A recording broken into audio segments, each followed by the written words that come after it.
My name's Stephen Nelson. I'm one of the Life-Saving Operations Room Managers for the Royal National Lifeboat Institution, and this morning I'm going to talk to you about the functionality of the ops room, what we do, how we do it, and why we do it.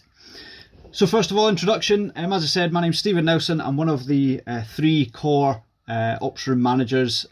Between us we have numerous years of experience within the maritime sector, and I'm also a volunteer crew member at Poole Lifeboat Station down on the south coast, and have been for a number of years, and I've also been a crew member since 2002 in various different locations across the UK. I've been part of the ops room since 2019 for a few years now, and we've created the ops room. What it is now compared to what it was is significantly different over the last few years. Starting off with the actual ops room itself then, so its nickname is the ops room, but the actual the official name of the ops room is the Central Operations and Information Room. And at the minute that's really important because we rely heavily on information coming into us from the coastal teams, and we have 6 regions across the organisation, including Ireland as well. We have Scotland, North East, South East, South West, Wales and West, and Ireland. So there's a number of locations that we have across the organisation. 238 stations that we support, and a number of lifeguarded beaches that are seasonal as well. But what do we do within the ops room? So our main function is to support all the coastal teams, not just operational teams and lifeguards and crew members, but we also are in a position to support fundraisers, face-to-face personnel, and a number of different teams right across the organisation.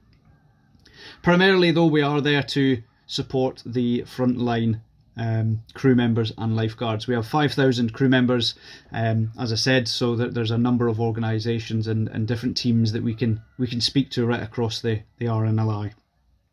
But what do we do in the ops room? So we support passages. So passages are when all weather lifeboats, the bigger big lifeboats that go out in rough seas, offshore, quite far offshore. We have a number of them dotted around the country and Ireland, and sometimes some of these lifeboats need to be moved from one location to another, and that's called a passage. Now these lifeboats can be on passage for a number of reasons. Some lifeboats need to move to a different location from their station to get maintenance or relief cover, where some lifeboats come in and swap over the lifeboats. So there's always that 24-hour the search and rescue ability in the locations that lifeboats set. So how do we in the ops room, how do we support that? So when a passage is planned, we are getting informed in the ops room, and we get notification to say that lifeboat is due from one location to another location for whatever reason, as I've previously mentioned. So what we do in the ops room, every lifeboat that goes to sea has to have paper charts. Now the charts are just maps of the sea, it tells them where to go, how to get there, and hopefully the safest way possible for the coxswain of the lifeboat to maintain that drive around the charts. So what do we do? So the crew members or the different teams across the organisation inform us that that lifeboat's got to be in a set location for maintenance on a certain day. So what do? We then contact the station and phone them and say, are they able to provide a crew, coxswain, mechanic, navigator, and additional crew members to work the boat safely? And they will then get in touch with us and say yes, they're able to provide those crew members. Once they've allocated the crew members, they will then contact us again to ask for charts that are used. Now, if lifeboats sometimes can go from the north of Scotland all the way down to the south coast in Poole to have a major refit or a major maintenance period, therefore they're going to be out of their normal operating areas. So they need to have charts for their different locations that they're in or they're moving through. They will then contact us to say we need these charts, and then we'll physically get the paper charts ready for the lifeboat.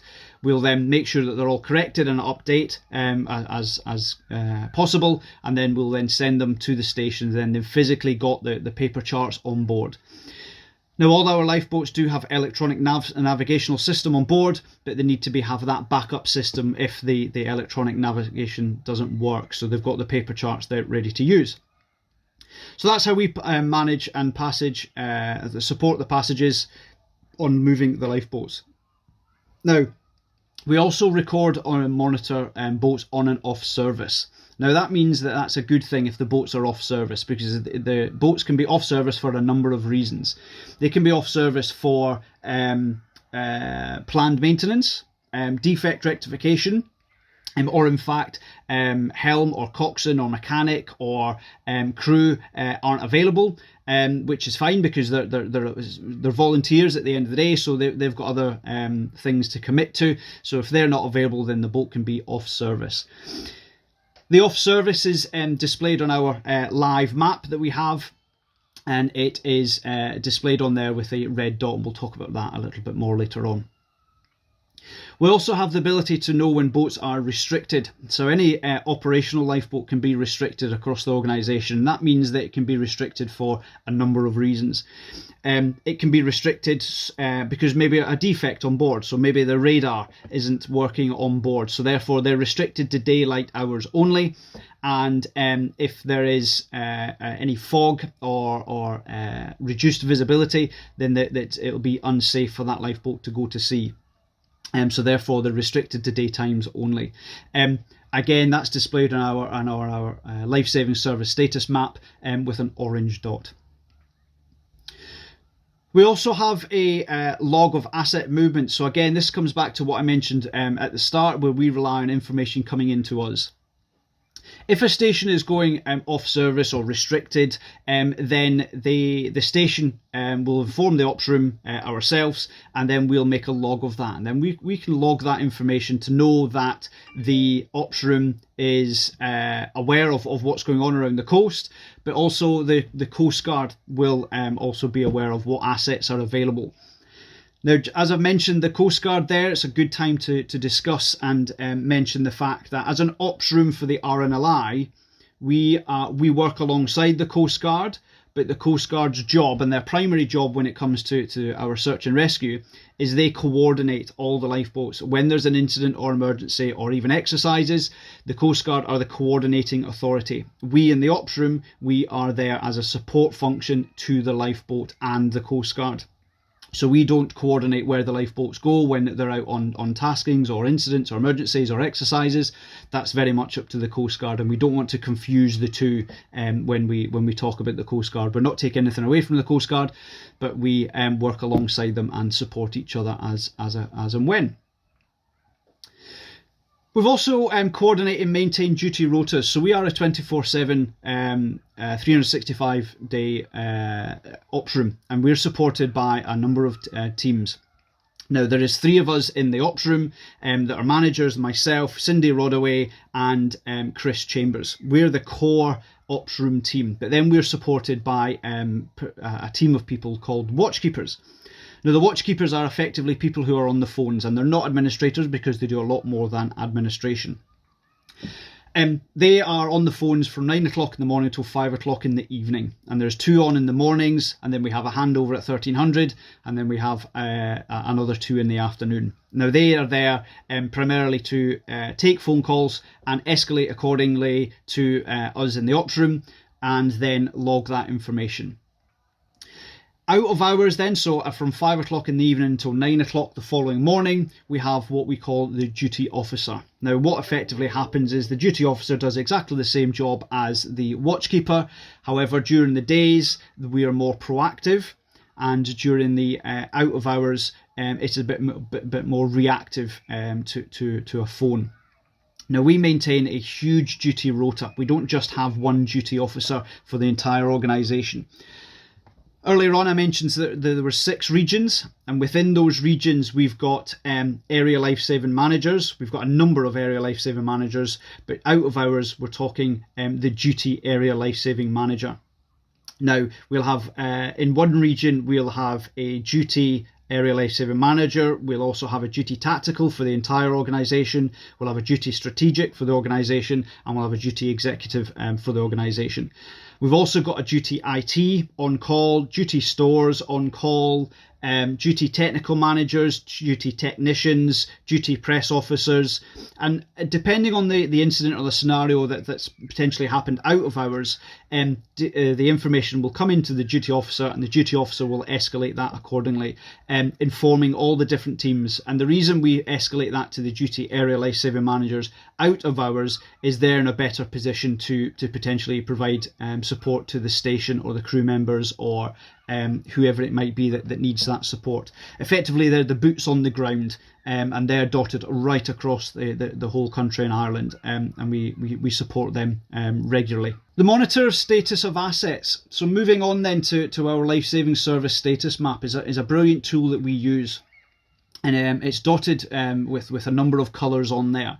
Now, how do we monitor that, the status of assets? So for us in the ops room, we use this map to determine the state of play out on the coast, whether the boat's off service, restricted, or actually the station's been paged and there's a real incident happening. If there is a number of lifeboats in the same area, flanking stations for example, if they're both off service or restricted, then we will then pass that to the relevant area lifesaving manager to give them a heads up to say, make you aware that in your area you've got these lifeboats out or off service. So therefore we might look at why they're off service. So they might be off service both for planned maintenance. So therefore, a gentle reminder to the station will be, if it's planned maintenance, can you wait 24 hours until your flanking station has done their planned maintenance? So we make sure that we've got good coverage right across the organisation and right across the areas. And what we don't want to have is have a gap in that area from the lifeboat being off service for any length of time, really. The best thing about the life-saving service status map is now we're in a position to actually know when the lifeboats are being paged and when they're going out to sea for an incident. And that is displayed by the actual station coming up in blue writing, notifying us of a provisional location of where the incident is, and also we'll be able to track that lifeboat moving to the incident. And that's really important for us, because if there's one lifeboat that's gone out, we primarily won't really do anything with that, because it's business as usual. The lifeboat's gone out and it's doing its job accordingly, which is absolutely fine. If, however, there's a number of lifeboats within the same areas, then that will trigger, and they've all been paged at the same time, that will then trigger us to have a conversation with the Coast Guard to say, okay, what are you doing with the lifeboats? What's the incident? And for us in the ops room, we want to know what the forward planning is, because like I said before, the Coast Guard, they coordinate the lifeboats. We are there as a support function. But for us to support that, we've got to know exactly what's going on around the coast and what activity is happening. So if there was a number of lifeboats out on the same job, then we would get the information, we would then log it, and then we would start escalating that out to the different teams, to the different area life-saving managers.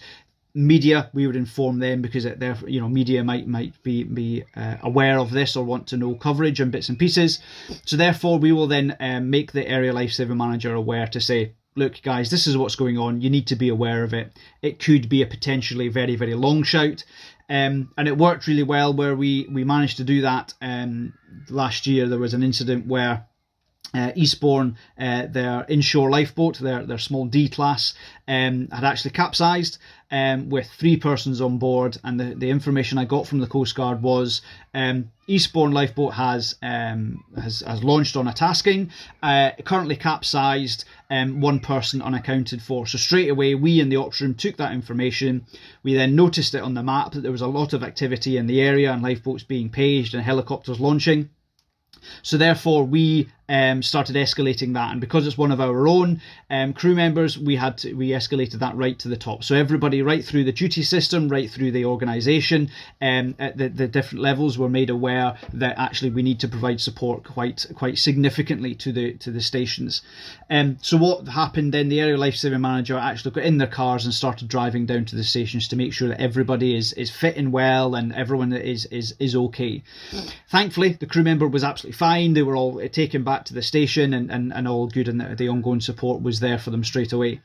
But for us in the ops room, we can't get suckered into that one incident, because at the same time as this was happening, we actually had a major incident declared up in Scotland, in the west of Scotland, off Largs, where two 90,000-ton vessels had actually snapped their moorings, and they had started drifting very near rocks. And throughout the day and through the night, we actually had a number of lifeboats out, just sitting off just to evacuate the crew if required. And they were out for about 40 odd hours between Troon lifeboat and Girvan lifeboat. So we had to make sure that they had the support. So again, we were getting regular updates from the Coast Guard, and we were then escalating and passing information out to the different area lifesaving managers and the media teams, keeping everybody in the loop of what's going on, who's doing what, where, when and why. And for us in the ops room, it's what's the forward planning for the Coast Guard, what's next in line. Because if we can have that proactive approach, then we can provide better support and better information across the organisation as required. The coordination of incident management. So again, this comes back to what we mentioned before. We don't coordinate where our lifeboats go, because if you have a 999 call or a mayday on the radio, and we in the ops room, we don't know that. Now that goes through to the Coast Guard, and there's a number of Coast Guards right across the organisation, from the north of Scotland to the south of Ireland to the east and west and the south of the UK as well. So there's a number of Coast Guard teams that we speak to, coordination authorities are right across the right across the country, that we speak to quite often.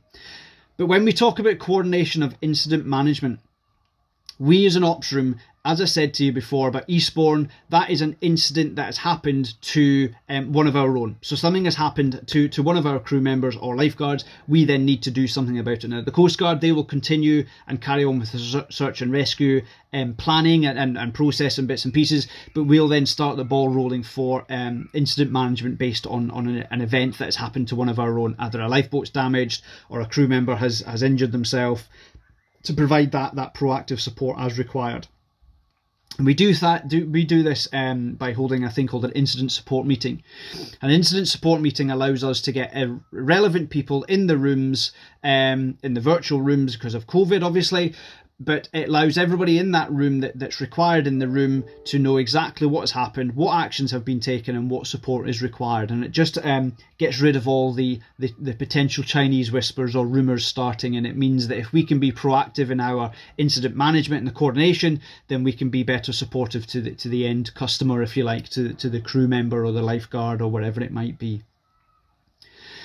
Debriefing and incident support. So we've talked a little bit about incident support, the debriefing aspect. So quite often we get we have conversation with the Coast Guard to debrief an incident that has potentially happened, and we'll look to learn from these lessons and marry up the organisations between the Coast Guard and the RNLI to work better going forward and be more proactive in how we do things. And that's done through lessons learned through debriefing and through the lessons learned through an incident support meeting as well. Moving on then to interagency coordination communication. So we do this quite often by speaking to the Coast Guard, and there's very rarely a lifeboat isn't at sea, whether it's on passage, moving from A to B, or it's out on exercise, or it is out training, specifically from the college where the headquarters is, or it's actually a lifeboat out on a tasking, on a shout. And at the minute, we've actually got 4 lifeboats going to sea today because of passage movements from the Channel Islands up to Poole, and then a number of locations across the UK as well. So we've got plenty of boats moving around from A to B. Why is that relevant? So with the Coast Guard, they monitor those lifeboats, but we also monitor them through our systems to know that the lifeboat's actually moving from A to B. Now, we get a passage plan, coming back to what we mentioned before. When we get the passage plan, we then are aware of that lifeboat moving from A to B. So we are able to monitor it, and if there's any requirement, the Coast Guard need to phone us to say the lifeboat's just left Aberdeen and it's on its way round to Inverness or whatever it might be, then the Coast Guard will then inform us. But that doesn't stop us prompting the phone calls with the Coast Guard to say, have you had an update from the lifeboat? Is all well on board? So again, we've got that proactive approach to say, okay, we know the lifeboat's moving. Can you give us a conversation, an update on what's going on, how the lifeboat is and how everybody is on board? What we've got to do in the ops room is we've got to try and appreciate the conditions that the lifeboats go out in. And it's not always flat, calm seas the lifeboat's going out. 9 times out of 10, it's all the fishing boats and commercial boats are coming back in, and the lifeboats are going out because of heavy weather or rough seas or whatever it might be. So for us to have an understanding of the crew members and the appreciation for them, we have that interagency coordination and communication. So we speak to the Coast Guards quite often, pretty much on a daily basis, if I'm honest. As I said to you before, we are there to provide support right across the organisation. We provide support to the regional teams, the lifeguards and the lifeboat stations. And quite often we'll speak to stations, numerous stations on a daily basis, and lifeguards when they're in season. And at the minute they're not in season, but the lifeguards will be proactive. We're doing a lot of work with them, a lot of engagement pieces with the lifeguards in the next coming months to build the better relationships and see what other support we can provide with the lifeguards as well. We also coordinate chart distribution. So as I said to you before about the passage planning and the charts, every week the watchkeepers, they send out chart corrections to to different stations right across the organisation. Now, these corrections are there to make sure that the charts on board the different lifeboats and through the electronic nav system is that they are up to date as possible, so there's no room for error. So what the guys do, they will then go into the office, print out the chart corrections, sometimes apply them to the charts themselves, or primarily send the corrections and the up to the stations, and the stations are expected then to make the corrections on the charts. Now these can be anything on a weekly basis from 200 to 800 chart corrections required. So it's a bit of a hard task for the guys to get the information out to the stations to make sure that they are up to date and as safe as possible. And for us in the ops room, that's a central location, so we do that there and make sure that everything comes through us, because if you go and send it out to different stations, things might get missed. But if we have an allocated team to make sure they do that, then it makes sure that everything is accurate as possible. Our electronic nav systems and our chart management app, they're all created by the watchkeepers and the us in the ops room, and that just allows the stations to go onto electronically and allocate the charts that they need. The watchkeepers will then go and collect those charts, as I mentioned to you before. Our electronic nav, we have to make sure that they're all updated and the licenses are correct. So on a yearly basis, we talk and we discuss and get those licenses updated and make sure that the lifeboat's able to go to sea accordingly, safe as possible under the navigation process, and make sure that they are safe when they get out to sea, and there's nothing going to be sort of come out and surprises them when they're out at sea flying along at 25-30 knots in the nighttime, or even rough weather, and there's a mooring buoy or a navigation buoy that is all of a sudden appeared. If it's not on the charts, then they need to make sure that they know where it is and they can identify it accordingly and make sure they don't hit it primarily.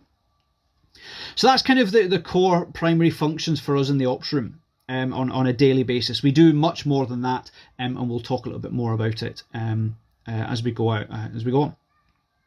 I touched slightly on the duty officers aspect and what support they provide. So the duty officer, so I'm a duty officer, and we have 16 duty officers right across the organisation, and that's done on a voluntary basis, and they are come from different teams within the organisation. So they provide out of hours support, as I mentioned to you before, from 5 o'clock in the evening till 9 o'clock in the morning. It's a sleeping watch, and they're on the end of a mobile phone to be activated effectively. They're the point of contact in the event of emergency. If a lifeboat has an incident or has a defect on board, then the call will come into the duty officer. The duty officer will then make the relevant phone calls or send text messages to make sure that support is provided to the station.